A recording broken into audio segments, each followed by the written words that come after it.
Hey everybody, this is Stream, and today we have a 9-game NBA slate. It's a pretty good slate today. We have some good value plays and some good high-end plays. There's a ton of injuries today, so I'll get into that before I get started. Can you guys smash that like and subscribe button? Really helps the channel. For the Pacers, Halliburton, Turner, and McConnell are all questionable. Mathurian is out. For the Pistons, Cunningham, Bogdanovich, Ivy, Stewart, Burks, Diallo, and Burks are all out. For the Heat, Lowry is questionable, and Martin and Robinson are both out. For the Magic, Isaac is out. For the Jazz, Collins or Sexton and Clarkson are out. Excuse me. For the Hornets, Ball is out. For the Celtics, Robert Williams and Pritchard are out. For the Hawks, Bogdanovich is out, and Hunter is questionable. For the Bulls, Javante Green is out. For the Mavs, Doncic is out, and Kyrie is questionable. For the Grizzlies, Morant, Adams, and Clark are all out. For the Thunder, Kendrick Williams is out. For the Pelicans, Zion, Nance, Alvarado are all out, and then Ingram is questionable. For the Bucks, Giannis is out. For the Warriors, Wiggins and Kuminga are out. And for the Suns, Shamet and Durant are out. Lots of injuries, lots of questionable tags still, so that's definitely going to play into how we go about the slate. My team picks today are Utah over Charlotte, Miami over Orlando, Indiana over Detroit, Boston over Atlanta, Memphis over Dallas, Chicago over Houston, the Pelicans over the Thunder, the Warriors over the Bucks, and the Suns over the Kings. So with that said, let's get into my top picks today. We're going to start with Jason Tatum. He tends to be back and forth game to game. Like he'll have a big game and a small game. Well, last game was the lower end scoring game. His price is still about the same what it's been for a while now. It's actually a little bit cheaper than it has been. And he has a good matchup here against Atlanta, a team that has been pretty bad against everybody. And he's done pretty good against them earlier this year with 44 fantasy points, but I expect him to have a better game. And this one he's playing well, and he should have a good matchup, especially with a couple guys hurt for the team.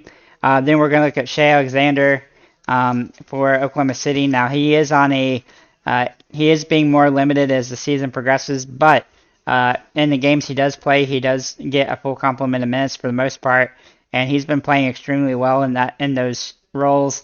As you can see, the last two games, even though he's been a little bit limited, he's still over almost 50 points each game, and his price has come way down, which makes him valuable on this slate. As for CJ McCollum, he is a really good play today. His price has come down some, which helps from where it was, and he has some good upside. He's been over 40 fantasy points in 3 of the last 4, which is definitely a huge advantage. Not only that, but it looks like that Ingram may miss today, and if that's the case, he'll become a must-play on the slate. He looks like a really solid option for them. Chris Paul also looks really good today, being that Durant is out. With the games where Durant played, he didn't really do as much from a scoring perspective, but with Durant out, he's going to have to take a bigger slice of the scoring situation, and he's got a fast-paced, up-tempo matchup here, so he should be able to dominate. As for Christian Wood, he should get all the minutes he can handle with Doncic out, and he should be good to go here. His price has come up a little bit from where it was, but it's come down a lot from where it had been early in the season when he's playing a lot more minutes. But I expect him to have a bigger minute game in this one and have really good upside. Then Tim Hardaway Jr., he also looks really good for Dallas, especially if Kyrie gets ruled out as well.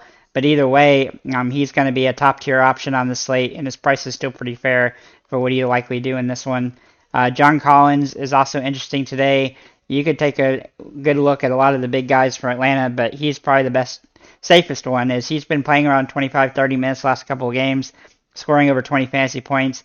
He typically does a lot more than that. As soon as he gets more healthy, he'll be probably doing a lot better, but at least where he's at right now, he's still a very good play at this price, especially with a couple of guys questionable and out on their team. Then we'll look at Reggie Bullock, he is probable today, but he should play a good amount of minutes if Kyrie gets ruled out as well. But he should get more minutes just because of the situation and get back in the starting lineup now that it looks like he's mostly healthy. Kobe White also looks very interesting today for Chicago with injuries there. He's been playing pretty well lately. He's not a gigantic scorer most of the time, but he does have good chance to 5x here and hopefully get more than that in a plus matchup against Houston. And then also Alex Caruso. And really just both these guys have some good upside in this matchup. And with Javante out, they should both have a good upside game there. So with that said, guys, thank you for liking, commenting, subscribing. If you have any comments or questions, feel free to leave them below. And have a nice day, guys.